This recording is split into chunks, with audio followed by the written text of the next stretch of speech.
अस्सलाम वालेकुम ख़वातीन व हज़रात, पेश खिदमत है हस्बे हाल। मैं हूँ आपका मेज़बान फरीद रईस। नाज़रीन, शो के आगाज़ में आज आपको लिए चलते हैं सुरीले खान की म्यूज़िक एकेडमी में। हाँ, इसी मोड़ पर इस जगह बैठ कर, हाँ इसी मोड़ पर इस जगह बैठ कर तुमने वादा किया था साथ दोगे जिंदगी भर, छोड़ के तुम ना जाओगे। हाँ, इसी मोड़ पर इस जगह बैठ कर। हाँ जी घर रिश्ते चूके इन्नी गुंजाइश ही नहीं कि को परौना आ सके। फिर बाबा जी सारी जिंदगी मीटिंगां किसी मोड़ ते बह के ही करते रहे। जी जी जी जी, जिस मोड़ ते बह के बाबा जी ने वादा किया है ना, बड़ा खतरनाक मोड़ जे। 4-5 बंदे उत्थे कंटेनर थले आए ने। 2 साल ते बाबे हुरां ने उसे मोड़ ते बर्फ वाले गोले भी बेचे ने।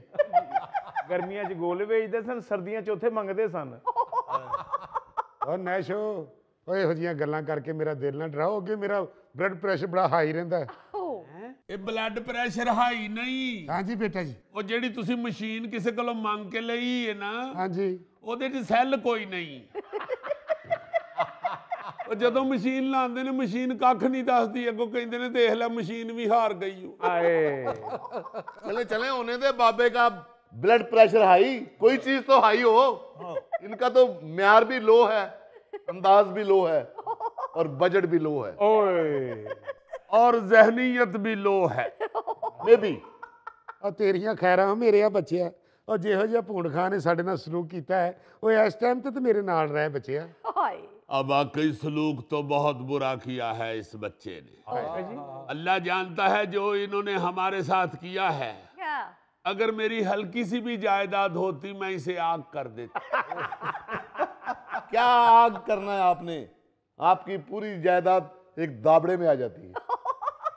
सर्दियां दे विच जायदाद चुक के बाहर रख लैंदे ने ते उस दाबड़े च कोले बाल लैंदे ने। ते तेरे वर्गी शै नालों अंगारे चुक के साइड ते रख दिंदे। जे किते हत्थ सौखा होवे ते उसे दाबड़े तेरे वर्गी कुकड़ी आंडियां ते बाई हुंदी। मरे तू और उसे जायदाद दे च सुबह नूं बिल्ली सुती हुंदी। देखो जायदाद जिन्नी भी है सारियां च वंडी ते गई है ना। सुरीले खान साहब, माना कि इन रॉक स्टार्स के सुरों से आपकी नहीं बनती, लेकिन ऐसा क्या हो गया कि मामला आग करने तक पहुंच गया? फरीद साहब, इन जैसा खुद गर्ज और मौका परस्त शख्स मैंने अपनी पूरी जिंदगी में नहीं देखा। हुण तेरा मुंह शीशे तक नहीं पहुंचदा ते असीं की करिए? या बेटा शीशा थल्ले करा ला, या शीशे दे थल्ले 10 किट्टां जोड़ लै। बेटा जो मर्जी कहें, आप लोग मेरी नजरों से ऐसे गिरे हैं जैसे पौड़ी का उतला डंडा टूटे तो बंदा गिरता है। अंकल नो प्रॉब्लम, नजरों से गिरने से चोट नहीं लगती। हाय चले हम आपकी नजरों से गिर गए हैं, तो आप कौन सा हमारी नजरों में कायदे आज़म वाला मुकाम रखते हैं? हाय हाय, यानी गुफ्तगू में कायदे आजम साहब का जिक्र कर रहे हैं। जेब चेना दे एक कायदे आजम भी नहीं हैगा। ATM पे ले चले अंकल, ले चले ATM पे। मरे अगे 2 बारी मशीन को ऐस डाकू गिरफ्तार हुए। ओ भाई, एक मिनट, ऐसा क्या हो गया है कि एक दूसरे से इतनी नफरत शुरू कर दी है? क्या आपको बताएं अपनी ट्विस्ट भरी कहानी? ट्विस्ट? जी हाँ, बहुत से ट्विस्ट हैं उस स्टोरी में। अच्छा। हजूर कराची का एक फंक्शन मिल गया। हमने उनसे मांग लिया 25,000 रुपया विद एयर टिकट। पहले तो जो मैं एयर टिकट का ना लिया तो उन्होंने बाबा जी वाल देखिए, सिर्फ मेरे वाली देखिया जी। उन्हें कहा जी एयर टिकट, मैं कहा हाँ जी, वो भी हवाई जहाज दी, किधरे उड़न वाले खोते ते बाबे नूं बा दिओ। वेखो ना जरा, उन्हां कोलों एयर टिकट ही मंग लई सी, हालांकि बाबा समानी भंगूड़े च बेहोश हो जांदा। अच्छा यार, छोड़े सारी चीजों को, फिर हुआ क्या? होना की है जी, उठ के जान लगे ने ਤੇ ਭੂਣ ਖਾਨ ਨੇ ਰੋਕ ਲਿਆ, ਕਹਿੰਦਾ ਗੱਲ ਸੁਣੋ ਜਨਾਬ, ਤੁਸੀਂ ਦੱਸੋ ਤੁਸੀਂ ਕੀ ਚਾਹੁੰਦੇ ਹੋ। अच्छा अंकल ये रॉक ने कहा था आप क्या चाहते हैं, मैंने कहा था व्हाट डू यू वांट। ਪੁੱਤਰੇ ਮੈਂ ਤਾਂ ਨਹੀਂ ਦੱਸਣ ਡਿਆ, ਉਹਦੇ ਬਾਅਦ ਉਹਨਾਂ ਤੈਨੂੰ ਮਾਰਿਆ ਸੀ ਫੜ ਕੇ। लो एक थप्पड़ को मारना कह रहे हैं। रॉक डर फिल्म में शाहरुख खान ने जूही चावला को थप्पड़ नहीं मारा था। ओ यस। ओ अच्छा यार, एक मिनट, हुआ क्या फिर? ਹੋਣਾ ਕੀ ਹੈ ਜੀ, ਇਹਨੇ ਸੱਦ ਕੇ ਉਹਨਾਂ ਨੂੰ ਕਿਹਾ ਜੀ ਕਿ ਆਪ ਕਿਆ ਚਾਹਤੇ ਹੈ। अच्छा ਉਹਨਾਂ ਕਿਹਾ ਜੀ ਅਸੀਂ ਜਨਾਬ 20,000 ਕੈਸ਼ ਦੇਾਂਗੇ ਤੇ ਪਹੁੰਚਣਾ ਤੁਸੀਂ ਆਪ ਹੈ। ਉਹ ਮੈਂ ਕਿਹਾ ਪੁੱਤਰ 20 ਚ ਪਹੁੰਚਣਾ ਵੀ ਆਪ ਹੈ ਤੇ ਬਚਣਾ ਕੀ ਹੈ। ਚਲੋ ਨਾ ਤੁਹਾਡੀ ਗੱਲ ਨਾ ਸਾਡੀ ਗੱਲ, ਅਸੀਂ ਤੁਹਾਨੂੰ 25 ਚ ਬਾਬਾ ਪਹੁੰਚ ਦੇਾਂਗੇ। देखे ना जरा, पहुंच देंगे। ये आर्टिस्ट है या आलूओं की बोरी है। ਖਲੋ ਜਾ ਮਰੇ, ਜੋ ਗੱਲ ਹੋਈ ਹੈ ਮੈਂ ਤੇ ਬਾਊਰਾਂ ਨੂੰ ਉਹੀ ਦੱਸਣੀ ਹੈ ਨਾ, ਅਸੀਂ ਕਿਉਂ ਐਵੇਂ ਵਧਾ ਕੇ ਦਸੀਏ। ਲਓ ਜਨਾਬ, ਉਹਨਾਂ ਨੇ ਕਿਹਾ ਕਿ ਗੱਲ ਸੁਣੋ, ਅਸੀਂ 20 ਦੇਣਾ ਹੈ ਤੇ ਨਾਲ ਤੁਹਾਨੂੰ ਟ੍ਰੇਨ ਦੀਆਂ ਟਿਕਟਾਂ ਦੇ ਦਿੰਦੇ ਆ। ਅਸੀਂ ਕਿਹਾ ਜੀ 1.25 ਲੱਖ। ਲਓ ਜੀ ਫੰਕਸ਼ਨ ਡਨ ਹੋ ਗਿਆ, ਉਹਨਾਂ ਸਾਨੂੰ ਟ੍ਰੇਨ ਦੀਆਂ ਟਿਕਟਾਂ ਦੇ ਛੱਡੀਆਂ ਨੇ। ਜਿਸ ਦਿਨ ਜਾਣਾ ਸੀ ਬਾਬਾ ਜੀ ਨੇ ਕਿਹਾ ਕਿ ਪੁੱਤਰ ਰਾਹ ਚ ਹੋਰ ਕਿੱਥੇ ਭੈੜੀਆਂ ਟਿੱਕੀਆਂ ਖੀਮੇ ਵਾਲੀਆਂ ਖਾਂਦੇ ਫਿਰਾਂਗੇ ਤੇ ਆਪਣਾ ਹੀ ਨਾਲ ਬਣਾ ਲਈਏ ਖਾਣ ਪੀਣ ਦਾ ਸਮਾਨ ਵੀ। ਤੇ 10,000 ਜਿਹੜਾ ਐਡਵਾਂਸ ਮਿਲਿਆ ਸੀ ਜਾ ਕੇ ਉਹਦਾ ਗੋਸ਼ਤ ਲੈ ਆਏ। ਵਾਹ ਅੱਜ ਗੋਸ਼ਤ ਭੁੰਨ ਕੇ ਪਤੀਲਾ ਭਰ ਕੇ ਤੇ ਡੱਬੇ ਖਾਂ ਦੇ ਸਿਰ ਤੇ ਧਰ ਲਿਆ ਨੇ ਜੀ। ਨਾਲ ਆਪਣੀ ਬੱਕਰੀ ਤੇ ਆਪਣੀ ਕੁਕੜੀ ਵੀ ਫੜ ਲਈ ਨੇ। क्यों? ਮੈਂ ਕਿਹਾ ਇਹ ਕਾਹਦੇ ਲਈ? ਕਹਿੰਦੇ ਨੇ ਪੁੱਤਰ ਇਹਨਾਂ ਨੂੰ ਪਿੱਛੋਂ ਕਿੰਨੇ ਦਾਣਾ ਪਾਣੀ ਪਾਣਾ ਹੈ, ਨਾਲ ਲੈ ਚੱਲ ਅਸੀਂ ਧਿਆਨ ਰੱਖਾਂਗੇ। ਉਹ ਸਾਰਾ ਕੁਝ ਲੈ ਕੇ ਤੇ ਬਿਸਤਰਾ ਬਗਲ ਚ ਮਾਰ ਲਿਆ ਤੇ ਟੁਰ ਪਏ ਨੇ। ਉਹ ਮੈਂ ਕਿਹਾ ਬਿਸਤਰਾ ਕਾਹਦੇ ਲਈ? ਕਹਿੰਦੇ ਨੇ ਪੁੱਤਰ ਉੱਥੇ ਬਰਥ ਤੇ ਲੰਮਿਆਂ ਪਿਆ, ਠੰਡ ਲੱਗੇਗੀ, ਬਿਸਤਰਾ ਹੋਣਾ ਚਾਹੀਏ। ਵਾਹ ਲੈ ਕੇ ਸਾਰਾ ਸਮਾਨ ਟੁਰ ਪਏ ਆ ਪੈਦਲ ਸਟੇਸ਼ਨ ਵੱਲ। ਸਮਾਨ ਸਾਰਾ ਚੁੱਕ ਕੇ ਤੇ ਸਟੇਸ਼ਨ ਵੱਲ ਟੁਰੇ ਜਾਣ ਡਏ ਸਾਂ। ਹਾਂਜੀ ਰਾਹ 'ਚ ਇੱਕ ਮਹੱਲੇਦਾਰ ਨੇ ਬਾਬਾ ਜੀ ਨੂੰ ਜੱਫੀ ਲਾ ਕੇ ਮੁਬਾਰਕ ਵੀ ਦਿੱਤੀ ਹੈ ਕਿ ਸ਼ੁਕਰ ਹੈ ਸਾਡਾ ਮਹੱਲਾ ਛੱਡ ਚੱਲੇ ਹੋ। ਤੇਰੀਆਂ ਖੈਰਾਂ ਬੱਚਿਆ, ਤੇਰੀਆਂ ਖੈਰਾਂ। और इतने शोहे हैं ये लोग, बल्कि एडे शोहे ने राज सारी दुनिया नू डब्बे खां दसदा जा रहा है। ओए अगो हट, तेन नहीं पता मैं छोटे गोश्त दा पतीला चुक्या सिर ते। ਉਹ ਸ਼ੌਖਿਆ ਤੂੰ ਆਪਣੇ ਵੱਡੇ ਗੋਸ਼ਤ ਦਾ ਇੰਨਾ ਖਿਆਲ ਰੱਖਣਾ, ਅਸੀਂ ਛੋਟੇ ਦਾ ਵੀ ਨਾ ਰੱਖੀਏ।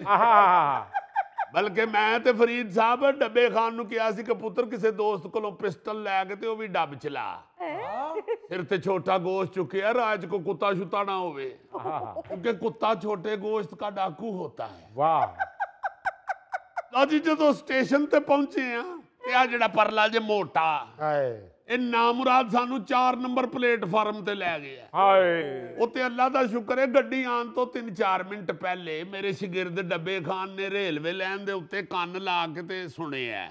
वो क्यों? ਐਵੇਂ ਤੇ ਜ਼ਿਹਨ ਚ ਆਇਆ ਕਿ ਕਿਸੇ ਲਈ ਖੁਦਕੁਸ਼ੀ ਕਰਨੀ ਪੈ ਸਕਦੀ ਹੈ। रेलवे लाइन की कपाहट फील होनी चाहिए। ये कहंदा उस्ताद जी 2-3 मिनट रह गए ने ते लाइन ते कंबण ही नहीं डई, ये गड्डी केड़ी आउण डई। ਅਸੀਂ ਫੌਰਨ ਉੱਥੇ ਕਿਸੇ ਬੰਦੇ ਕੋਲੋਂ ਪੁੱਛਿਆ, ਉਹਨੇ ਕਿਹਾ ਨਖੱਤਿਓ ਇੱਥੇ ਕਿੱਥੇ ਰੁਲਣ ਡਏ ਹੋ, ਉਧਰ ਜਾਓ ਪਲੇਟਫਾਰਮ 1 ਪੇ। ਦੌੜਾਂ ਲੱਗ ਗਈਆਂ ਸਾਡੀਆਂ। ਔਰ ਤੁਸੀਂ ਇਹ ਦੇਖੋ ਜਿਹਨੂੰ ਗੱਲਾਂ ਕਰਨ ਡਏ ਨੇ ਸਭ ਤੋਂ ਅੱਗੇ ਬਾਬਾ ਦੌੜ ਰਿਹਾ ਸੀ। वाह ਉਹ ਵਾਲਾ ਕਿਉਂ? क्यों? ਕਿਉਂਕਿ ਬਾਬੇ ਦੇ ਅੱਗੇ ਡੱਬੇ ਖਾਂ ਗੋਸ਼ਤ ਵਾਲਾ ਪਤੀਲਾ ਲੈ ਕੇ ਨੱਸ ਰਿਹਾ ਸੀ ਤੇ ਬਾਬਾ ਪਿੱਛੇ ਕਹਿ ਰਿਹਾ ਸੀ ਉਹ ਮਰਦਾ ਮਰ ਜਾਈ, ਗੋਸ਼ਤ ਨਾ ਡਿੱਗਣ ਦੇ। फिर गाड़ी पे चढ़ गए? ਓਏ ਆਹੋ ਜੀ ਟ੍ਰੇਨ ਤੇ ਚੜ ਗਏ, ਮਗਰ ਜਦੋਂ ਟ੍ਰੇਨ ਟੁਰ ਪਈ ਨਾ ਤੇ ਬਾਬਾ ਜੀ ਨੂੰ ਯਾਦ ਆਇਆ, ਹਾਏ ਹਾਏ ਮੇਰੀ ਬੱਕਰੀ ਤੇ ਕੁਕੜੀ ਪਲੇਟਫਾਰਮ ਨੰਬਰ 4 ਤੇ ਰਹਿ ਗਏ ਨੇ। ਯਾਨੀ 10,000 ਜਿਹੜਾ ਐਡਵਾਂਸ ਮਿਲਿਆ ਉਹਦਾ ਗੋਸ਼ਤ ਲੈ ਲਿਆ, ਅੱਗੋਂ ਜਿਹੜਾ ਜਾ ਕੇ 15 ਮਿਲਣਾ ਹੈ ਉਹ ਅਸੀਂ ਪਲੇਟਫਾਰਮ ਨੰਬਰ 4 ਤੇ ਭੁੱਲ ਗਏ। यार आपने जब भी सुनाया है यही सुनाया है कि बाबे का नुकसान हो गया है। ਹਾਂਜੀ ਪੁੱਤਰ ਹਮੇਸ਼ਾ ਬਾਬੇ ਦਾ ਨੁਕਸਾਨ ਹੋਣਾ। ਹਾਂਜੀ ਕਦੀ ਭੂੰਡ ਖਾਂ ਦਾ ਗਿਟਾਰ ਨਹੀਂ ਡਿੱਗਣਾ, ਉਹ ਰੌਕ ਦੇ ਬੂਟ ਨਹੀਂ ਗਵਾਚਣੇ, ਆ ਮੇਰੇ ਪੁੱਤ ਦੇ ਵਾਜੇ ਨੂੰ ਕੁਝ ਨਹੀਂ ਹੋਣਾ, ਡੱਬੇ ਖਾਂ ਨੂੰ ਕੁਝ ਨਹੀਂ ਹੋਣਾ, ਹਮੇਸ਼ਾ ਬਾਬੇ ਨੂੰ ਹੋਣਾ ਜੋ ਹੋਣਾ। ਬਜ਼ੁਰਗੋ ਹਲੇ ਤੇ ਤੁਹਾਨੂੰ ਵੀ ਸਮੁੰਦਰ ਦੇ ਹਵਾਲੇ ਕਰਨਾ ਹੈ। देखा फरीद साहब, इनकी सोच देखें, मेरे गिटार पर भी नजर है और रॉक के बूटों पर भी नजर है। और आपको बताऊं कि रॉक कहीं बूट भूल भी आए ना तो 3 दिन बाद भी वहीं से मिलते हैं, कोई उठाता ही नहीं क्योंकि किसी को पूरे आते ही नहीं है। रॉक ने तो एक दफा अपने पुराने बूटों में पानी डाल के बीच में मछलियां रख ली थी। चले फिर पहुंच गए फंक्शन पे। ओ नहीं बेटा, अभी तो कहानी में बहुत सारे ट्विस्ट हैं। ਗੱਡੀ 'ਚ ਤੇ ਅਸੀਂ ਚੜ ਗਏ। ਜਦੋਂ ਅਸੀਂ ਆਪਣੇ ਟਿਕਟਾਂ ਦੇ ਮੁਤਾਬਕ ਆਪਣੀਆਂ ਸੀਟਾਂ ਕੋਲ ਪਹੁੰਚੇ ਆ ਤੇ ਉੱਥੇ ਪਹਿਲੇ ਵੱਡੀਆਂ ਵੱਡੀਆਂ ਮੁੱਛਾਂ ਵਾਲੇ ਬਦਮਾਸ਼ ਬੈਠੇ ਸਨ। हमने कहा ये हमारी सीटें हैं। अच्छा। ਉਹਨਾਂ ਚੋਂ ਇੱਕ ਬੰਦੇ ਨੇ ਹਲਕੀ ਜੀ ਸਲਵਾਰ ਉੱਚੇ ਕੀਤੀ ਹੈ ਤੇ ਪਿੰਨੀ ਨਾਲ ਲੱਗਾ ਪਿਸਟਲ ਨਜ਼ਰ ਆਇਆ। ਓਏ ਅਸੀਂ ਕਿਹਾ ਹਜ਼ੂਰ ये आपकी ही है, हमारे पास गलत टिकटें हैं। ਆਰਾਮ ਨਾਲ ਪਰੇ ਹੋ ਕੇ ਅਸੀਂ ਦਰਵਾਜ਼ੇ ਦੇ ਉਰਾਂ ਜਿਹੜੀ ਖੁੱਲੀ ਜਗ੍ਹਾ ਨਹੀਂ ਹੁੰਦੀ, ਉੱਥੇ ਦਰੀ ਵਿਛਾਈਏ ਤੇ ਸਾਰੇ ਉੱਥੇ ਹੋ ਗਏ ਆ। ਓਏ ਫਰੀਦ ਸਾਹਿਬ, ਸਾਨੂੰ ਇੰਜ ਹੀ ਲੱਗਾ ਜਿਵੇਂ ਅਸੀਂ ਰਾਵੀ ਤੇ ਝੁੱਗੀ ਲਾਈ ਹੈ। ਲੋ ਜੀ, ਹਰ ਟਾਇਲਟ ਜਾਣ ਵਾਲੀ ਸਵਾਰੀ ਬਾਬਾ ਜੀ ਦੇ ਉੱਤੋਂ ਟੱਪ ਕੇ ਜਾ ਰਹੀ ਏ ਤੇ ਵਾਪਸੀ ਤੇ ਬਾਬਾ ਜੀ ਦੀ ਝੋਲੀ 'ਚ 150 ਸੁੱਟ ਰਹੀ ਹੈ। ਬਜਾਏ ਮਾਈਂਡ ਕਰਨ ਦੇ ਖੁਸ਼ ਹੋ ਰਹੇ ਨੇ। ਕਹਿੰਦੇ ਨੇ ਪੁੱਤਰ ਵੇਖ ਜ਼ਰਾ, ਰੱਬ ਜਿਵੇਂ ਦੇਵੇ। ਓਏ ਆਹੋ ਪੁੱਤ, ਮੌਤ ਦਾ ਤੇ ਰਿਜ਼ਕ ਦਾ ਕੋਈ ਪਤਾ ਨਹੀਂ ਕਿੱਥੋਂ ਲੱਭ ਜਾਣਾ ਬੇਟਾ। ਰਿਜ਼ਕ ਲੱਭ ਰਿਹਾ ਸੀ, ਮੌਤ ਨਹੀਂ ਸੀ ਆ ਰਹੀ। ਲਓ ਜੀ, ਮੁਲਤਾਨ ਪਹੁੰਚਣ ਤੱਕ ਬਾਬਾ ਜੀ ਕੋਲੋਂ ਮਾਸ਼ਾਅੱਲਾ 350 ਰੁਪਇਆ ਜਮਾ ਹੋ ਗਿਆ। मुल्तान गड्डी रुकी है तो कहने लो बेटा जी मैं जरा सालन भी गर्म करवा लाऊं और पैसे भी पास हैं, रोटियां भी ले आऊं। पतीला चुक के निकले ने, असी सारे सज्जे खब्बे होए हां कि गोश्त लैके जा रहे ने, जरा प्रोटोकॉल दईए। वाह। पतीला लैके ते थल्ले उतरे ने, असी पिछों सारियां ने दुआवां दित्तियां ने, बिस्मिल्लाह अल्लाह खैरां करे, अल्लाह खैर खरीयत नाल खड़े ते खैर खरीयत नाल वापस आओ। लो जी, उत्थे किधरे सालन गर्म करांदे रहे ने और नखरे इंज करते रहे ने जिवें छोटी नूह ने उत्थे चुल्हा रखे। उतर तरह चंगी तरह डोई मार, मसाला भी खुरच मेरा बेटा। उत्थे देर ला दी ने, पिछों गड्डी टुर पई। पहले तो असी सोचिया कि चलो अल्लाह खैर करे, शुक्र है बाबा जी अल्लाह दे सुपुर्द होए। ਉਹ ਤੇ ਜਦੋਂ ਡੱਬੇ ਖਾਨ ਨੇ ਖਿੜਕੀ ਚੋਂ ਬਾਹਰ ਵੇਖਿਆ ਤੇ ਉਹ ਇਹਨੇ ਕਿਹਾ ਬਾਬਾ ਜੀ ਦੇ ਸਿਰ ਤੇ ਪਤੀਲਾ ਵੀ ਜੇ। ਓਏ ਪਤੀਲਾ ਮੂੰਹੋਂ ਨਿਕਲਿਆ ਤੇ ਇਹ ਭੂੰਡਾਂ ਦੇ ਸ਼ਾਗਿਰਦ ਨੇ ਛਾਲ ਮਾਰੀ ਏ ਸਿੱਧਾ ਜ਼ੰਜੀਰ ਤੇ। ਔਰ ਗੱਡੀ ਰੋਕਣ ਵਾਲੀ ਜ਼ੰਜੀਰ ਨਾਲ ਲਟਕ ਗਿਆ ਇਹ ਬੱਚਾ। ਵਾਹ। ਐ ਨਾ ਜੀ ਰੇਲ ਗੱਡੀ ਸ਼ੁਕਰ ਹੈ ਰੁਕ ਗਈ ਏ। ਬਾਬਾ ਜੀ ਆਏ ਨੇ, ਅਸੀਂ ਬੜੇ ਆਰਾਮ ਨਾਲ ਇਹਨਾਂ ਨੂੰ ਉੱਤੇ ਵੀ ਚਾੜ ਲਿਆ। ਉੱਤੇ ਆਏ ਨੇ ਤੇ ਪਿੱਛੋਂ ਰੇਲਵੇ ਦੇ ਅਫਸਰ ਆ ਗਏ ਨੇ। उन्होंने कहा जंजीर किसने खींची है। अच्छा। असी सारा मुद्दा दसिया है कि पुत्र 10,000 का गोश्त सी, जंजीर खिंचनी बनती सी। ये तो एक दो बोटियां भी होंदियां ते खिचड़ी खिचड़ी। फरीद साहब, रेलवे वाला ने कहा 5,000 जुर्माना होगा जंजीर खींचने का। इतने शोहे हैं, उन्होंने कहते ने साढ़े को जुर्माना नहीं गा, एक प्लेट सालन ले लो। उन्होंने गुस्सा चढ़ गया तो उन्होंने खुश करने वास्ते कह रहे ने छोटा गोश्त जे, छोटा गोश्त जे, छोटा जे, बोटी बड़ी बढ़िया कराई, छोटा गोश्त जे। हाय हाय हाय। फिर मैंने दिया 5,000 तो इनकी जान छूटी। चले शुक्र है जान छूटी। फिर फंक्शन पे तो पहुंच गए। और नहीं जी, अभी तो स्टोरी में बहुत सारे ट्विस्ट मौजूद हैं। और क्या अब ट्विस्ट है? ओ जी, जो बाबा जी रेलवे वाले नु कह रहे सन ना कि ये छोटा गोश्त है, छोटा गोश्त है, ये बात उन बदमाशों ने सुन ली जो हमारी सीटों पर बैठे हुए थे। जी जनाब, वहां से वो उठे हैं, एक ने पिस्तौल निकाली और दूसरे ने पतीला उठाया और जाकर वापस सीट पर बैठे और खाना शुरू हो गए। और हम सब में से कोई ये भी नहीं कह सका कि भाई जी अद्धा अद्धा कर लेने हैं। वो सारा खा गए और आप देखते रह गए। बस जी की करिए, साडे सामने खान डे सन। बाबा जी कदी कदी उन्होंने जाके पूछ लेंदे सन कि नमक मिर्च ठीक है ना जी। फिर गए ने दूजी वारी, गोश्त गले है जनाब। तीजी वारी जाके उन्होंने की खुश कर रहे ने, मैं तो रोटियां गर्म ले आया सा, रेलवे वालियां दी वजह तो ठंडियां हो गई। तो आप लोगों ने एक बोटी भी नहीं खाई? बोटी कहाँ जी, हाँ जब बाबा चौथी दफा उधर गए हैं तो गोश्त तो खत्म हो चुका था। एक बदमाश ने बाबे की तरफ देखा है और रोटी पकड़ी है और रोटी पतीले में फेर के और उसका कुगू बना के बाबे को पकड़ा दिया। होए होए, यानी बाबा जी को सिर्फ सादे मसाले वाली रोटी खानी पड़ी। जिन्हें बाबा जी ने कद ਲਈ ਖਾਣੀ ਸੀ ਬਾਬਾ ਜੀ ਨੂੰ ਚੜਿਆ ਸੀ ਗੁੱਸਾ ਉਹਨਾਂ ਨੇ ਘੁੱਗੂ ਬਣਾ ਕੇ ਜਿਹੜਾ ਫੜਾਇਆ ਨਾ ਬਾਬਾ ਬਦਮਾਸ਼ਾਂ ਦੇ ਵਿੱਚ ਖਲੋ ਕੇ ਘੁੱਗੂ ਵਜਾਣ ਲੱਗ ਪਏ। यानी बदमाशों को फिर गुस्सा चढ़ाना शुरू कर दिया। बस फरीद साहब, एक टल दी है ते दूसरी बुला ਨੂੰ आप बुला लेंदे। हाँ भाई ਤੁਸੀਂ ਮੈਨੂੰ ਬੁਲਾ ਕਹਿ ਰਹੇ ਹੋ? ਉਹ ਨਹੀਂ ਭਾਬੀ, ਆ ਬੁਲਾਵਾਂ ਬੈਠੀਆਂ ਜਿਹੜੀਆਂ ਇਹਨਾਂ ਨੂੰ ਕਹਿਣ ਡਿਆ। फरीदा तुम कहाँ आ गई हो? कितनी बार कहा कि अकेडमी में मत आया करो। ਵੇ ਆਏ ਹਾਏ ਮਰੇ ਵੀ ਫੁੰਮਨ ਖਾਂ, ਮੈਂ ਤੇ ਆਪਣਾ ਪਤੀਲਾ ਲੈਣ ਵਾਸਤੇ ਆਈ ਆ। ਹਾਂ ਬਾਬਾ ਜੀ, ਤੁਸੀਂ ਤੇ ਮੇਰਾ ਪਤੀਲਾ ਲੈ ਕੇ ਗਏ ਸੀ ਨਾ ਕਰਾਚੀ। ਹਾਂ ਬੇਟਾ। ਤੇ ਕਿੱਥੇ ਉਹ ਪਤੀਲਾ? ਤੇਰਾ ਮੈਂ ਬਦਮਾਸ਼ਾਂ ਨੂੰ ਦੇ ਆਇਆ। ਹਾਏ ਮੈਂ ਮਰ ਗਈ, ਬਦਮਾਸ਼ਾਂ ਨੂੰ ਮੇਰਾ ਪਤੀਲਾ ਦੇਤਾ। ਹਾਏ ਮੇਰਾ ਪਤੀਲਾ ਜੇਬ ਦਾ ਪਤੀਲਾ ਸੀ ਉਹ। ਮੇਰਾ ਤੇ ਪੂਰਾ ਸੈਟਿੰਗ ਖਰਾਬ ਹੋ ਗਿਆ ਹੈ। ਹਾਏ ਉਹ ਪੁੱਤਰ ਸੈੱਟ ਦੇ ਦੂਸਰੇ ਬਰਤਨ ਵੀ ਦੇ, ਮੈਂ ਬਦਮਾਸ਼ਾਂ ਨੂੰ ਦੇ ਆਉਣਾ। ਬਾਬਾ ਜੀ ਮੈਂ ਤੇ ਤੁਹਾਨੂੰ ਹੁਣ ਇੱਕ ਪਿਆਲੀ ਵੀ ਨਹੀਂ ਦੇਣੀ। ਧੀ ਰਾਣੀ ਮੈਂ ਚਾਹ ਕਿਸ ਤਰ੍ਹਾਂ ਪੀਵਾਂਗਾ? ਚਮਚ ਨਾਲ ये दवाई वाली गोली खोल के। फरीदा घर चलो तुम, मैं खुद बात कर लूंगा पतीले की। ਵੇ ਮਰੇ ਤੂੰ ਫੁੰਮਨ ਖਾਨ ਹੈ, ਕਿਹੜੀ ਗੱਲ ਕਰਨੀ ਤੂੰ ਪਤੀਲੇ ਦੀ? ਤੈਨੂੰ ਮੈਂ ਮਨਾ ਕੀਤਾ ਸੀ ਨਾ ਕਿ ਮੇਰਾ ਪਤੀਲਾ ਲੈ ਕੇ ਨਾ ਜਾ। ਅੱਗੋਂ ਮੈਨੂੰ ਕਹਿ ਰਹੇ ਤੈਨੂੰ ਤੇ ਖੁਸ਼ ਹੋਣਾ ਚਾਹੀਦਾ ਹੈ ਕਿ ਤੇਰੇ ਜੇਬ ਦੇ ਪਤੀਲੇ 'ਚ ਛੋਟਾ ਗੋਸ਼ਤ ਪੱਕੇਗਾ। पक्का छोटा गोश्त ही था, लेकिन हमारे नसीबों में नहीं था। Oh my God, I love mutton. I love mutton. ਸਾਰੀ ਜ਼ਿੰਦਗੀ ਰੋਂਦੇ ਹੀ ਰਹਿਣਾ। ਤੇ ਤੂੰ ਜੇ ਪਤੀਲਾ ਲੈ ਕੇ ਘਰ ਨਾ ਆਇਆ ਤੇ ਮੈਂ ਤੈਨੂੰ ਘਰ ਵੜਨ ਨਹੀਂ ਦੇਣਾ। ਬੈਠਾ ਰਹੀ ਨਾਮ ਨਾ ਬੂਏ ਤੇ। आज फिर बर्फ वाले फट्टे पे सोना पड़ेगा। ਤੇ ਬੱਚੀ ਜਿੰਨੇ ਗੁੱਸੇ ਸੀ ਮੈਨੂੰ ਲੱਗਦਾ ਹੈ ਕਿ ਪਤੀਲਾ 12 ਗੇਜ ਦਾ ਸੀ। ਉਹ ਗੇਜ ਦਾ ਨਹੀਂ ਬਾਬਾ ਜੀ, ਕੁੜੀ ਦੇ ਜੇਜ ਦਾ ਸੀ। अस्सलाम वालेकुम बाबा जी। वालेकुम सलाम बेटा जी, बैठो। बाबा जी करिए रियाज शुरू। ले आओ छुरी अंदरों में बच्चे का गला सही कर।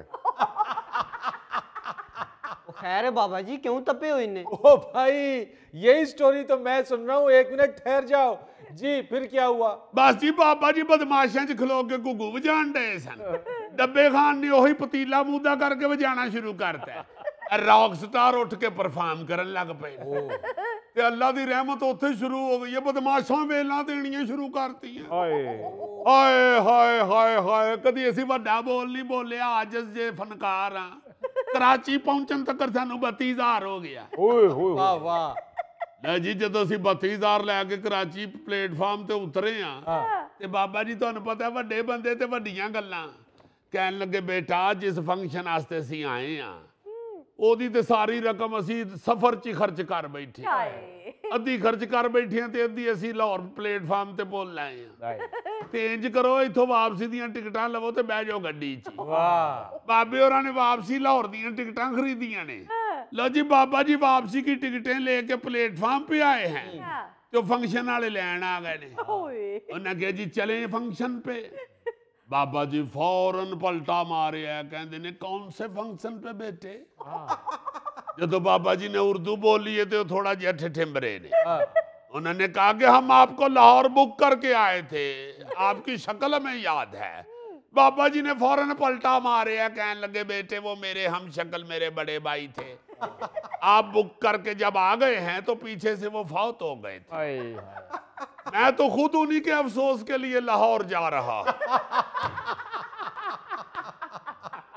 नाज़रीन, यहाँ लेते एक छोटी सी ब्रेक। ओ ओ ओ ओ ओ ओ ओ। वैसे माफी चाहता हूँ अजीजी, शेर कुछ बनया नहीं। कुछ मुर्गे होते हैं जो नहीं गलते।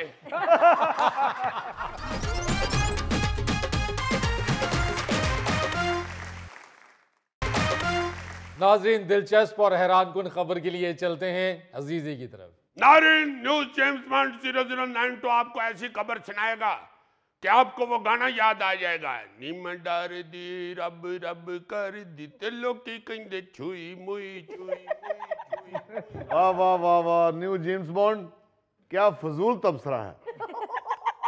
जब आप खबर सुनेगा ना तो आप भी छुई मुई हो जाएंगे। प्लीज सुनाइएगा खबर। गोगा जी जब आपको खबर सुनाऊंगा तो तुसी कहना कि खबर चालू ना पा लीजिए। भाई जी खबर ये है कि बर्तानिया के एक बंदे को अपने मुर्ग की बांगों की वजह से 3000 पाउंड का जुर्माना। पड़ोसियों ने मुकामी हुकूमत को शिकायत की कि वो मुर्ग की बांगों से तंग हैं। हुकूमत ने उस शख्स को नोटिस भेजा मगर उसने वो नोटिस किसी खाते में ना लिखा। जब हुकूमत ने आवाज रिकॉर्ड करने वाला आला लगाकर चेक किया तो पता चला मुर्गा 50 मिनट में 80 बांगे देता है। 80 बांगे? फिर तो जुर्माना इतना बनता है। जी सर, अल्लाह का ये शुक्र करें कि अदालत ने साथ ये नहीं कह दिया कि इसको पानी में शरेश घोल के पिला दे। हाटी नहीं रिया, हाटी नहीं रिया, हाटी नहीं रिया, हाटी नहीं रिया, हाटी है गल करने वाली। वो कहती है ना कि इश्क और मुश्क छुपे नहीं छुपते। मैं तो कहता हूँ कि इश्क और मुर्गे की बांग छुपे नहीं छुपते। अजीजी अगर ये केस मेरी अदालत में आता तो मैंने जुर्माना नहीं करना था, मुलजिम की यखनी बना देनी थी। वाह वाह वाह वाह वाह वाह। मैं जज का मथा चूम लूंगा। क्या कहने क्या कहने। यानी कैसा राशि जज जो है ये कि मुजरम ही हजम कर चले है। अजीजी इसकी तो फिल्म बन सकती है, यखनी मुजरम दी। देखो मुजरम है छोटा जिहा, ज्यादा से ज्यादा 2.5 किलो होने। 80 बांगा दे के ते हमसाया दी बेचारियां दी नींदर हराम की थी। वो मुश्ताक अहमद यूसुफी साहब ने लिखा था ना कि मुर्गा अपने वजूद के हिसाब से जितनी ऊंची बांग देता है, अगर इसी तनासुब से घोड़ों की आवाज भी होती तो जंगों में तोप के गोले चलाने की जरूरत ना रहती। वाह वाह वाह वाह, मुर्गा जितने जोर से बांग देता ना, लगता है ये बांग दे के बेहोश हो जाएगा। ये मुर्गे बाज नहीं आते जी, बस गोगे के मोहल्ले के मुर्गे खामोशी से जिंदगी गुजारते। उनको पता है ना कि गोगे के कान तक अगर हमारी आवाज पहुंच गई तो हम गोगे के पतीले में पहुंच जाएंगे। यार बांग देना तो मुर्गे की फितरत में शामिल है, मगर 50 मिनट में 80 बांगे देना वाकई हैरान कौन है। हो सकता है ये मुर्गा सारी जिंदगी खवातीन मुर्गियों में रहा हो और इसे ज्यादा बोलने की आदत पड़ गई। या ये भी हो सकता है कि इस मुर्गे की मंगेतर जो है मिस्री मुर्गी, वो कहीं दूर रहती हो तो वो ज्यादा से ज्यादा बांगे दे के उस तक अपनी आवाज पहुंचाता हो। वाह वाह वाह, इंतहा है मोहब्बत की, इंतहा। आवाज दे कहाँ है देखा, और साइंस ये भी बताती है कि छोटे कद के मुर्गे ज्यादा बांगे देते। अच्छा, ये सिर्फ बर्तानिया में ही मुर्गे की बांग पर जुर्माना नहीं हुआ, बल्कि यूरोप के मुख्तलिफ ममालिक में मुर्गे की बांग देने पर जुर्माने होते रहते हैं। बिल्कुल, क्योंकि हमसाए मुर्गे की बांग से तंग होते हैं। अच्छा, ये अल्लाह ताला की देखो क्या शान है कि जरा सी वो शहरी की तरफ जाने लगती है ना रात, ये देखो कुकड़ ने घड़ी भी नहीं बननी होती तो बांगा शुरू कर दे। इसको पता नहीं किस तरह ये पता चल जाता है कि टाइम हो गया बांगा ना, चमा चम शुरू हो जाते हैं। और वैसे तो मैं समझता हूँ असूली तौर पर हमसायों को जुर्माना होना चाहिए। यार तुम सारी रात फोन ते लगे रहते हो, ध्यान नाल छेती छेती सौवो 7-8 बजे, जो कुकड़ बांग देंदा उठ के ते कमां ते जाओ। ये जुर्माना हमसायों पे ही होना चाहिए जी। रेस्टोरेंट में जाके चिकन की 3-3, 4-4 डिशों का ऑर्डर देते हैं और चिकन की बांग से इनको एलर्जी है।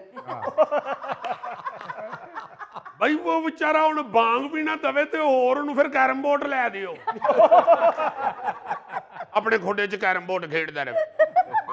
उसकी जबिल्लत में शामिल है बांग देना। और मैं तो ईमान से समझता हूँ कि नफसियाती तौर पे ना जी मुर्गा समझता है कि मैं बांग दे के अपनी मर्दाना वजाहत और पर्सनैलिटी जो है वो दिखाता हूँ। क्योंकि मैंने अक्सर देखा कि जब कोई मुर्गा बांग दे ना, तो अगर दूर कहीं नेड़े कोई मुर्गा उसकी बांग सुन ले तो वो लाइमन उसकी बांग का जवाब देता है, फिर ये इधर से बांग देता है, फिर वो उधर से जवाब देता है। बड़ा जबरदस्त मैच पड़ जाता है दोनों। और मुर्गे की बांग पे मैंने देखा है मुर्गियां भी बड़ी मुतासर होती हैं। बल्कि मैंने मुर्गे की बांग के बाद मुर्गियों को बातें करते भी सुना है। बल्कि एक मुर्गी को तो मैंने शेर पढ़ते हुए भी देखा है। वो कह रही थी शोला सा लपक जाए है आवाज तो देखो। यार मुझे पूरी बात करने दो मुर्गी की। शोला सा लपक जाए है आवाज तो देखो। ना यार में चाह करो, चुप रहो। शोला सा लपक जाए है आवाज तो देखो।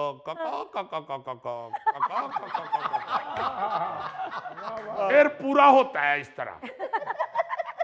अजीजी, फ्रांस में तो लोगों का ये मानना है कि मुर्गा फितरत के मुताबिक बांग तो देगा, लिहाजा मुर्गे की बांग पर जुर्माने लगाकर फितरत को खराब ना किया जाए। बिल्कुल जी, उसने बेचारे ने तो बांग देनी है, आप उसके मुंह पे छोटा सा सलेंसर लगवा ले। अजीजी, कराची में भी एक अदालत में ऐसा केस आया था और अदालत ने पड़ोसियों के हक में वो केस फैसला सुनाया था। जितने मर्जी मुर्गों के खिलाफ फैसले हों, मुर्गे यही कहते हैं, मैं नहीं मानता, मैं नहीं मानता। जिया ना हंसो खुदा के लिए, शेर पूरा करने दो। मैं नहीं मानता, मैं नहीं मानता। ओ ओ ओ ओ ओ ओ ओ ओ। वैसे माफी चाहता हूँ अजीजी, शेर कुछ बनया नहीं। कुछ मुर्गे होते हैं जो नहीं गलते। अजीजी, इस मुर्गे नु मेरे हवाले करो, वेखो किवें गलदा है। क्या कहने गोगे, तू ते लकड़ गाल देने वाला पाई हो। एक बारी मैं गोगे ते घर गया ते लकड़ टींडे पकान डे है। कोई की करन डे, कहते पाजी गोश्त नहीं लब्बा। मैं चलो टींडियां च लकड़ ही पा ली। वो जो मशहूर कहावत है ना, लकड़ हजम पत्थर हजम, वो गोगे के हकीम नहीं बनाई हुई। लेते हैं एक छोटी सी ब्रेक। अधिकतर इश्तिहारात में तो छिक्के चौके लगाते हुए नजर आते हैं, मगर जब इंटरनेशनल मैदान में निकलते हैं तो क्या नतीजा निकलता है? क्या जी?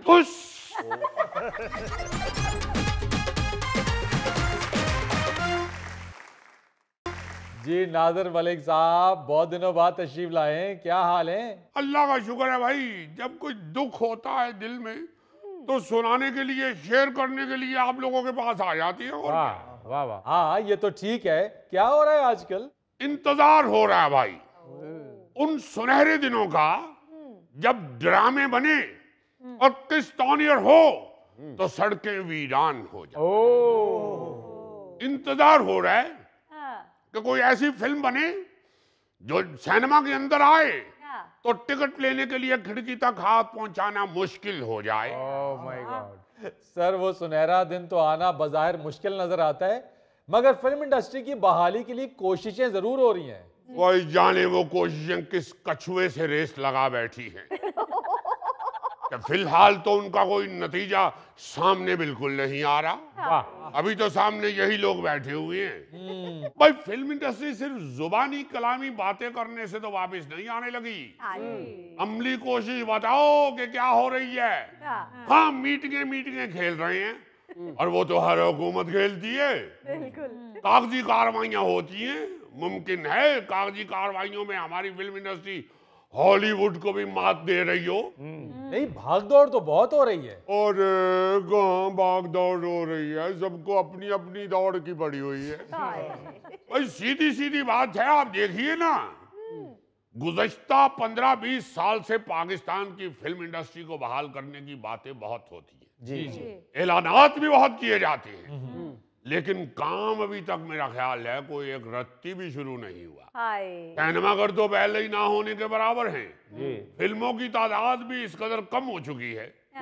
ओटीटी प्लेटफॉर्म की मौजूदगी में भाई Pakistani film, web series, documentaries की तादाद में कोई इजाफा नहीं हुआ, बल्कि ना होने के बराबर है। जी बिल्कुल। एक अंदाजे के मुताबिक गौरी मियां, जी जी जी आप लोग भी मीडिया के लोग हैं जी जी भाई, एक अंदाजे के मुताबिक ऑनलाइन इंटरटेनमेंट इंडस्ट्री का हुजम 111 अरब डॉलर तक पहुंच चुका है। 111 अरब डॉलर कह रहा हूं, डॉलर। ये सुन रहे हैं सर? इन डॉलरों को अगर आप मल्टीप्लाई करके तो रुपए बनाने शुरू करेंगे तो आपका शो खत्म हो जाएगा, आपसे हिसाब नहीं होगा।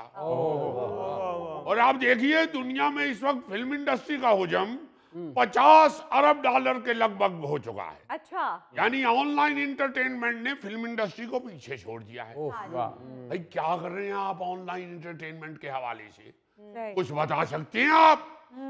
आपकी भी माशाल्लाह काफी नजर रहती है, बताइए क्या किया आप लोगों ने? जी भाई एक रिपोर्ट के मुताबिक बॉलीवुड में सालाना 1700 और हॉलीवुड में 1200 से ज्यादा फिल्में बन रही हैं। वाह।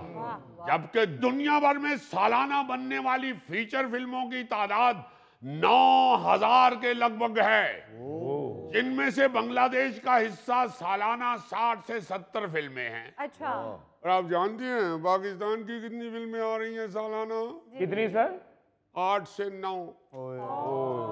और इससे ज्यादा तो पाकिस्तान के हर घर में बच्चे मौजूद हैं। नतीजा ये निकलता है कि इंटरटेनमेंट पर खर्च होने वाला ज्यादातर पैसा दूसरे मुल्क की फिल्म इंडस्ट्रीज लेके जा रही हैं।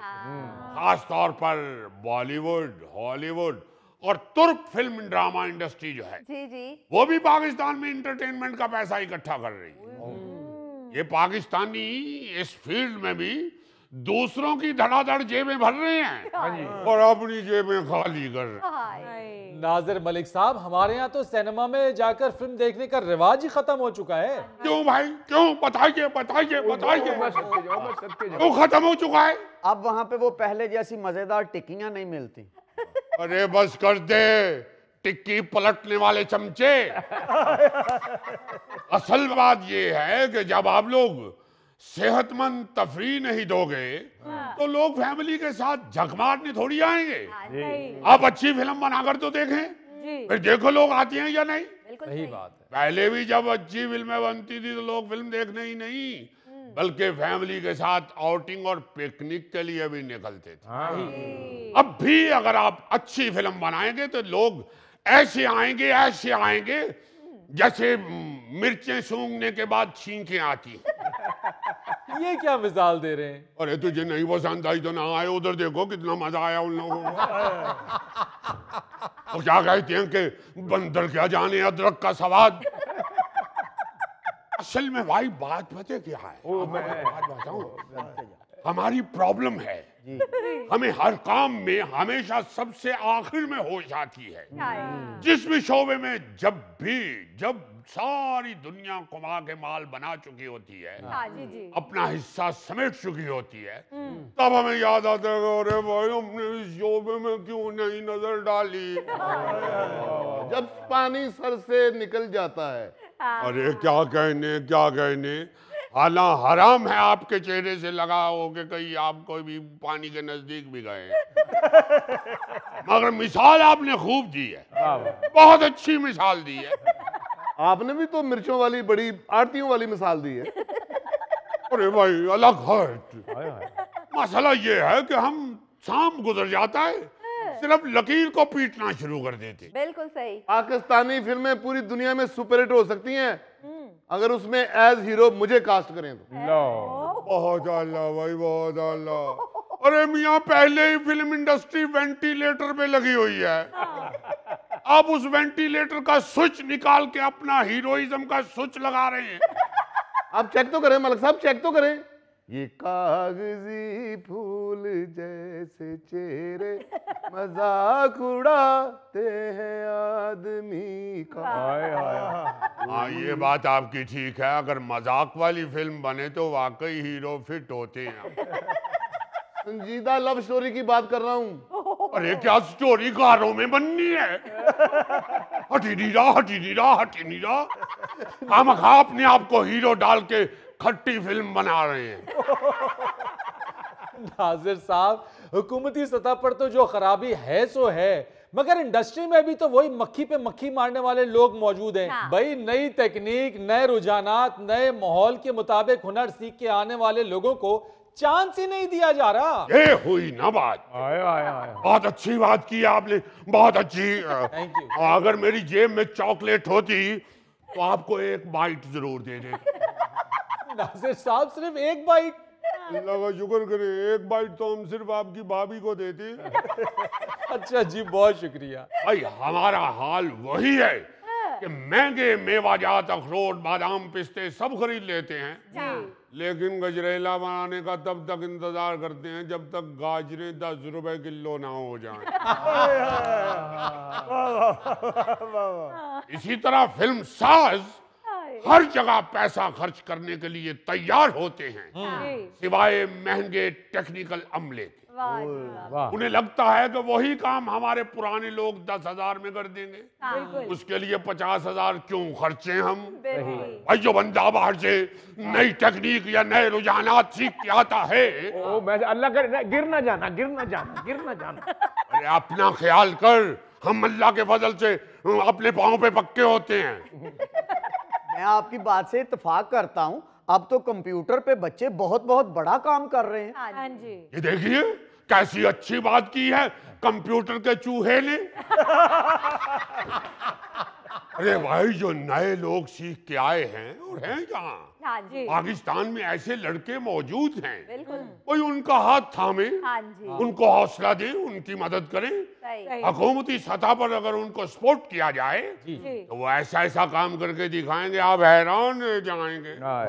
अभी जो फिल्म बनी लेजेंड ऑफ मौला जट, हाँ जी। नई टेक्निक से तैयार की जाई, हाँ जी। और उसके बाद बैठा हुआ है वो लड़का बेचारा बिलाल लाशारी।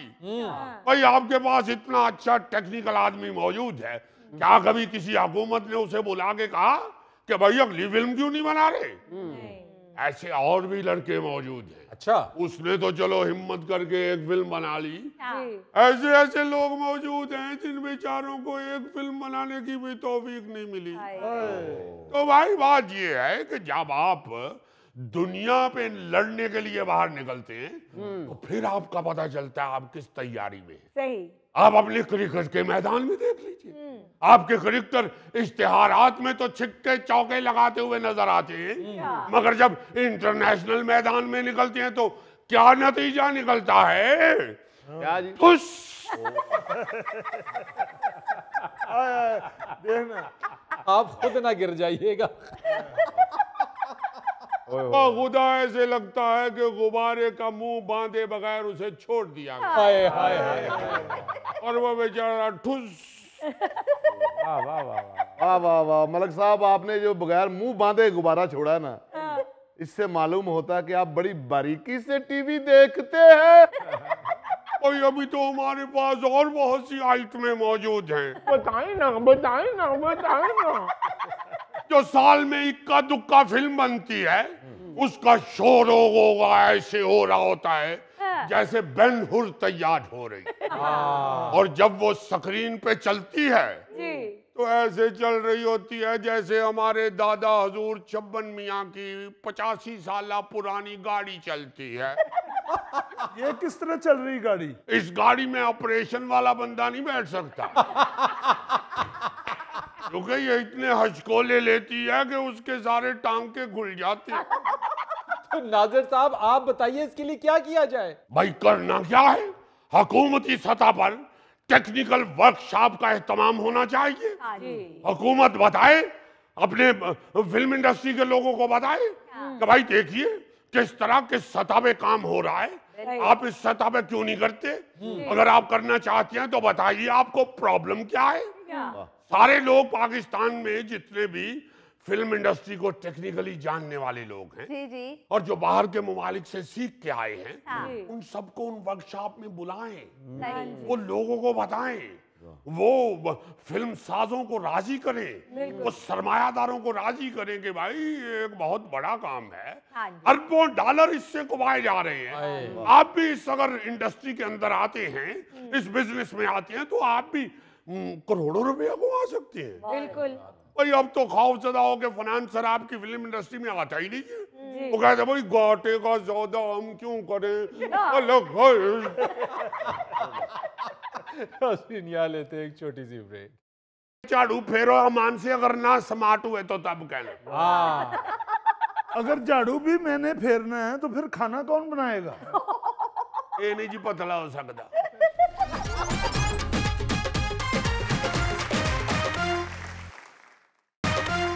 लो जी फरीद सियाना साहब, आज जो मैं आपको बात सुनाने लगा हूं ना, जब इसने टीवी पे ऑन एयर होना है ना, तो लोगों ने कहना है ओए फड़ लो जी नू, ओए दौड़ा ला दे ओए।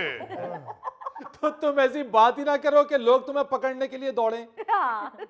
लो जी, घरों ही सपोर्ट नहीं तो फिर बंदा किथे जावे। अब भलिया लोका, मैंने कोई बुरी बात नहीं करनी। अच्छा, अजीजी तो वैसे ही अपने नायरीन से इतना प्यार करता और इतना एहतराम करता है कि उल्टी सीधी बात का सोच भी नहीं सकता। बिल्कुल। मशवरा ऐसे देना चाह रहा हूँ इस तरह का, जो आजकल हॉट टॉपिक है। अच्छा, तो फिर किस बात का डर है? बिला झिझक सुनाओ, हम सब तुम्हारे साथ हैं। बस फिर ये सुनो जी, खवातीन हज़रात, मैं आपका अजीजी आपके सामने हाजिर हूँ। आज मैं जो बातें करने वाला हूँ वो मैं सारी बातें, वो जो सामने बंदा बैठा हुआ ना हस्बे हाल का एंकर, वो मैं उसके कहने पे कर रहा हूँ, इसलिए मेरा युमा दोष पोष। वो खुद बात करो यार, मेरे पे ना डालो। लो जी, डर गया जी। अब भाईजान गल एवं सिंपल सी है, आजकल बढ़ा हुआ पेट और इजाफी वजन जो है ना जी, वो हर तीसरे बंदे के लिए मसला बन चुका है जी। क्योंकि सिर्फ गोगा ही कल्ला नहीं खाता, अब हर घर में गोगे पैदा हो चुके हैं। बहुत खुराक खाई जा रही है, बल्कि ये एक आलमी वबा की शक्ल इख्तियार कर चुका है। खाते भी हम राज्य के हैं और हमें शौक भी है कि हम स्मार्ट, दुबले पतले, रणबीर कपूर टाइप नजर आए। अगर हल्के से गुलगुले हों भी तो बस आतिफ असलम ठीक है, इससे ज्यादा नहीं। इससे ज्यादा हमने नहीं मोटे होना, प्लीज। ये तो वाकई अब हर एक बंदे का मसला है सर जी। जी जी, और इस मसले को हल करने के लिए लोग भाजना से भी बड़ी करते हैं। बहुत ज्यादा। कुछ लोग तो वजन कम करने के लिए जिम जाते हैं, हाँ जी। फिर डाइटिंग भी करते हैं, हाँ जी, या कम से कम वजन कम करने के तरीके तो जरूर तलाश करते रहते हैं। हाँ जी। डिस्कस जरूर करते हैं। बिछाकर कुछ करना, मगर डिस्कस जरूर कर दे। लेकिन साइंसदान कहते हैं कि मोटापा इंसानी याददाश्त पर मनफी असरात भी डालता है। जी जी जी, ऐसे गलो तो तुसी गोगे नूं जदों पूछो की खा के आया ते आंदा यार याद नहीं रहा। फिर भी पूछिए ना खादा है ही, फिर पेट पकड़ के तो चेक करता है। आहो यार खादा है यार गोगे सानू ना फिर अगर सानू नहीं असर पेगा इस तरह।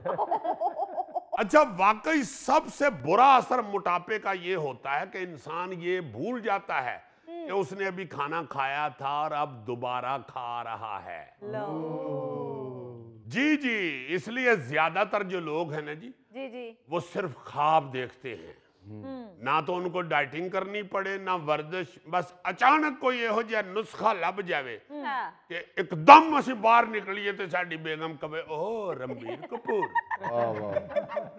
यानी कुछ ना करें और हम स्मार्ट और खूबसूरत नजर आने लग जाएं। ऐसे लोगों के लिए ये आज एक स्पेशल पैकेज लेकर आया है। वाह! इसमें उन लोगों को कुछ भी नहीं करना पड़ेगा और ये खुद ब खुद स्मार्ट भी हो जाएंगे और ये समझेंगे कि हम बिल्कुल स्मार्ट हो गए हुए हैं और खूबसूरत लग रहे हैं। No problem. वाह अजीजी साहब, वो कौन सा नुस्खा है, जल्दी जल्दी बताएं ना। नुस्खा बहुत आला है, मगर वो आपके सामने फेल है। इस तरह फेल है जैसे जी बेचारा स्कूल में फेल होता था।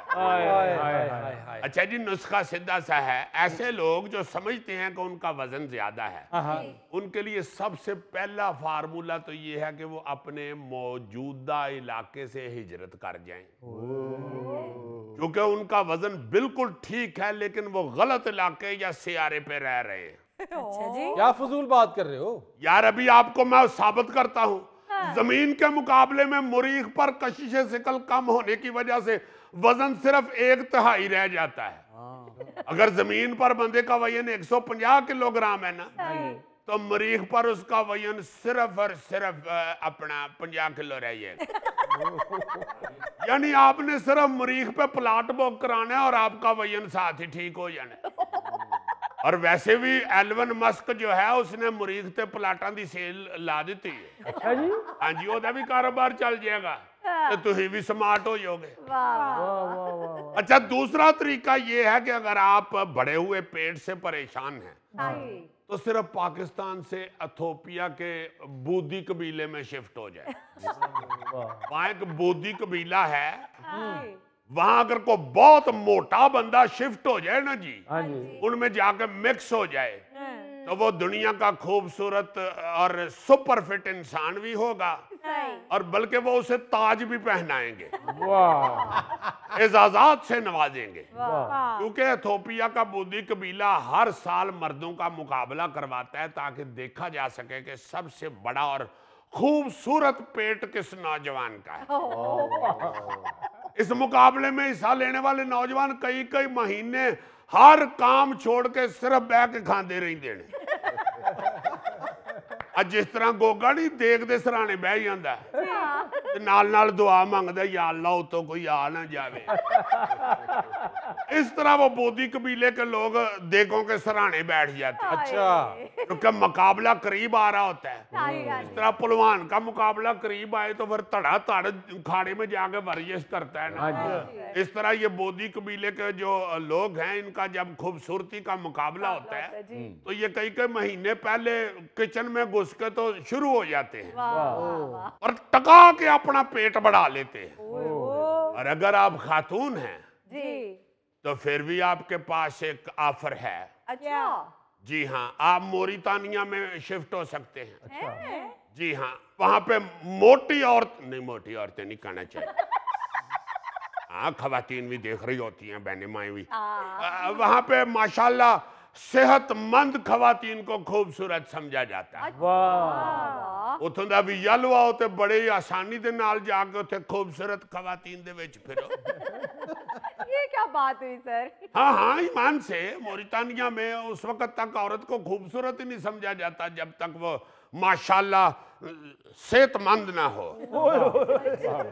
हाँ जी, वो तो बेचारे रिश्ता देख के आते हैं ना लड़की का, घर आके मुंडे नु दस दिन कर ले भैया माशाल्लाह माशाल्लाह, कुड़ी दी जेड़ी कमर है ना, कमर नहीं कमर है। वहां की खवातीन भी खूबसूरत की कैटेगरी में आने के लिए अपना वजन तड़ बढ़ाती है। यार क्या फजूल मशवरे दे रहे हो। तुम्हें मालूम है मोरितानिया ड्रामाई तौर पर अब तब्दील हो रहा है। जब से मोटापे के हवाले से खतरे से आगाही दी गई है, वहां पे अब ये माहौल तब्दील हो गया है। चलो जी, फिर ना मनो मेरी गाल ऐसे भाई दी मान लो। अजीजी साहब कोई सीरियस मशवरा दें हमें, ये दूसरे मुल्कों में हमें खज्जल ना करें। सीरियस मशवरा दूंगा तो मेरा ख्याल है आप लोग मानेंगे नहीं। हमारी बहनों बेटियों को फिर देसी फार्मूला बता देता हूँ। अच्छा, घरेलू खवातीन अगर रोजाना झाड़ू पोंछा और सफाई सुथराई खुद करनी शुरू कर देना तो अमान से स्मार्ट हो जाए। हमारी बहनों बेटियों ने, हमारी बच्चियों ने घर का काम करना छोड़ दिया है, इसलिए मोटियो काम कर दिया, नहीं तो जिम जान नु दौड़ दिया। ये जो झाड़ू पोंछा है ना जी, ये जिस्मानी मुशक्कत है जो बराह रास्त आपका वजन कम करती है जी। इस कारे खैर में मर्द हजरात भी बेगमात का हाथ बटाकर बीवी की खुशनुदी के साथ साथ वजन और पेट में कमी जैसी नेमत से सरफराज हो सकते ओके। हाँ जी, ਜਦੋਂ ਭਰਜਾਈ ਸਾਡੀ ਬੌਕਰ ਫੇਰਨ ਲੱਗੇ ਉਸ ਨੁੱਕਰ ਤੋਂ ਸ਼ੁਰੂ ਹੋਵੇ, ਤੂੰ ਇਧਰੋਂ ਇਸ ਨੁੱਕਰ ਤੋਂ ਸ਼ੁਰੂ ਹੋ ਜਾ, ਦੋਵੇਂ ਰਲ ਕੇ ਝਾੜੂ फेरो अमान से, अगर ना स्मार्ट हुए तो तब कहना। अगर झाड़ू भी मैंने फेरना है तो फिर खाना कौन बनाएगा? ये नहीं जी पतला हो सकता। वैसे गोगे को कोई स्मार्ट होने की जरूरत भी नहीं है, इसने कौन सा सेकंड पेयर हीरो आना है। नाज़रीन, ये था आज का हस्बे हाल। अपने मेज़बान फरीद रईस को इजाज़त दीजिए। आइंदा हफ्ते आपसे फिर मुलाकात करेंगे इंशाअल्लाह। तब तक के लिए अल्लाह हाफ़िज़।